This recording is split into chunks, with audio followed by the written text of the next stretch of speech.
Fundamental rights in the Indian Constitution.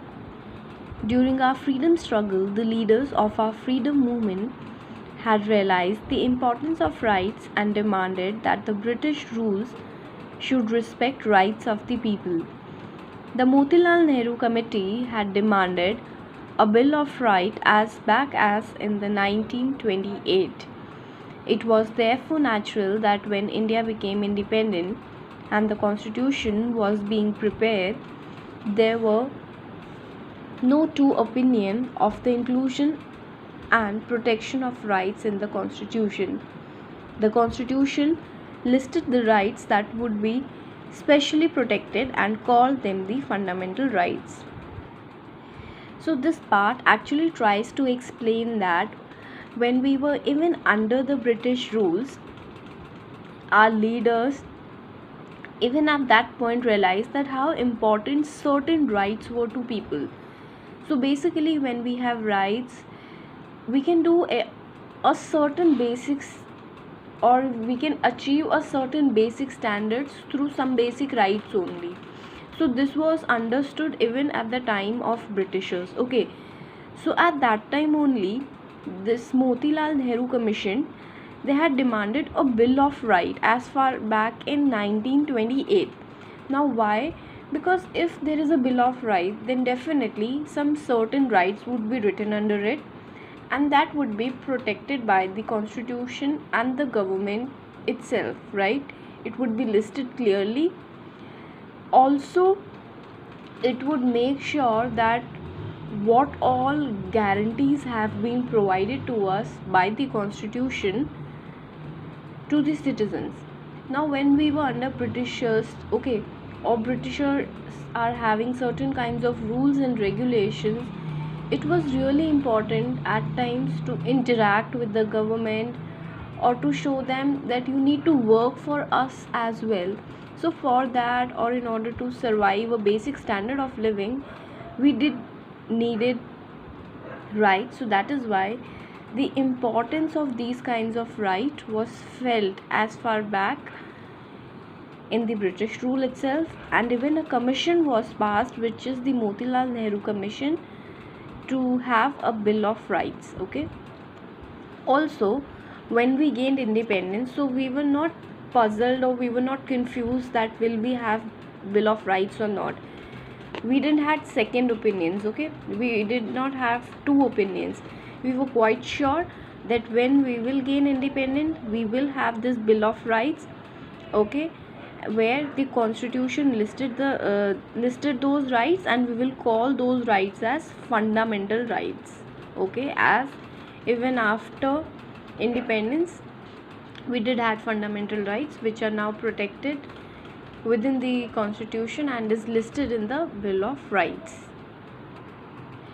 Also, if you will search the meaning of fundamental, or if you want to know what is fundamental, so basically fundamental means forming necessary base or core, central importance, something which is of very extreme importance, or which is very important in terms of base, to make the base strong. So what do rights do? Rights are something very, when I am saying very fundamental, so they are giving us some kind of base, okay, to sustain in a country or in an environment. So that is why we call them fundamental rights. This part I have already explained you. Coming to the next part, fundamental rights are different from other rights available to us. While ordinary legal rights are protected and enforced by ordinary laws, fundamental rights are protected and guaranteed by the constitution of the country. Okay, this is the main difference. Any other ordinary rights are basically protected by ordinary laws. We have ordinary laws for that, simple laws for that. But fundamental rights are protected by and guaranteed by the constitution of a country. Ordinary rights may be changed by the legislature by ordinary procedures of lawmaking, but fundamental rights may only be changed by amending the constitution itself. So in this case they are assuring you that how constitution protects our fundamental rights. See, in ordinary laws or ordinary rights, you they are just protected by any other ordinary laws. We have very simple laws for that. So constitution is not guaranteeing you or not giving guarantee for the protection in ordinary rights, but in fundamental rights constitution is one important thing. The rights are enlisted there and constitution gives you protection. Also, when it is about amending, that is modification in the constitution, then it is not easy to modify or to change the fundamental rights. Okay, no organ of the government can act in a manner that violates them. See, we have legislative, executive, judiciary and so many other commissions or so many other bodies in our constitution who makes law. So they are saying that no organ of the government by any means can do something that will violate or breach our fundamental rights. So this is how they are saying how fundamental rights are made strong and given protection by the constitution. As we shall study below in this chapter, judiciary has the power and responsibility to protect the fundamental rights from violation by actions of the government. So what happens, for example, if your fundamental rights is violated or it is breached, so where will you go? Definitely you will go to the judiciary.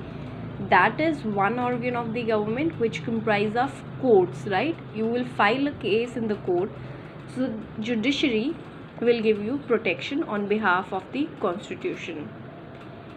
Executive as well as legislative actions can be declared illegal by the judiciary if these violates the fundamental rights, restrict them in an unreasonable manner. Also, if legislature which makes laws, okay, and then we have executive which executes laws or implement laws. So if judiciary finds that executive or legislature part of the government are making any laws, okay, which are actually restricting our fundamental rights, restricted मतलब हमारी fundamental rights को कम करने की कोशिश कर रहे हैं या उसकी पावर को कम करने की कोशिश कर रहे हैं, in that case judiciary actually उस लॉ को इलीगल डिक्लेयर कर सकती है. However, fundamental rights are not absolute or unlimited rights. Government can put reasonable restrictions on the exercise of the fundamental rights. Now, this is how you will start understanding slowly and steadily that how our constitution is having ifs and buts. Okay, आपको हर stage पे ऐसे लगेगा that constitution हमेशा maintain करने की कोशिश कर रहा है एक certain kind of balance. It is not possible that okay अगर हमें फंडामेंटल राइट्स मिली है दे आर वेरी स्ट्रॉन्ग, उसको ईजिली अमेंड नहीं किया जा सकता. गवर्नमेंट कोई ऐसा लॉ नहीं लेके आ सकते जो प्रॉबेबली हमारी फंडामेंटल राइट्स को ब्रीच करे. लेजिस्लेचर, जुडिशरी, लेजिस्लेचर, एग्जीक्यूटिव ऐसा कोई लॉ नहीं बना सकता जो हमारी फंडामेंटल राइट्स की पावर को कम करे या कोई ऐसा अनरीजनेबल राइट नहीं लेकर आ सकता. अदरवाइज जुडिशरी उसे इलीगल डिक्लेयर कर देगा. But at the same time ऐसा भी एक टाइम हो सकता है जहाँ पे हमारी फंडामेंटल राइट्स लिमिटेड हो जाए. लिमिटेड हो जाए मतलब उस पर किसी तरीके का रिस्ट्रिक्शन इम्पोज हो जाए. दैट इज़ वाई हमारी फंडामेंटल राइट्स एब्सोल्यूट नहीं होती. For example, if I am saying that I have the right equality, okay, so even I am having equal rights in that regard, you are having right to equality. So my right to equality does not say that I will make caste discrimination. Okay, if you are equal the same way I am equal.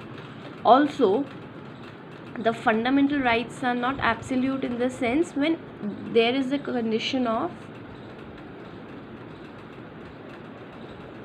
emergency. Okay, remember Indira Gandhi imposed emergency.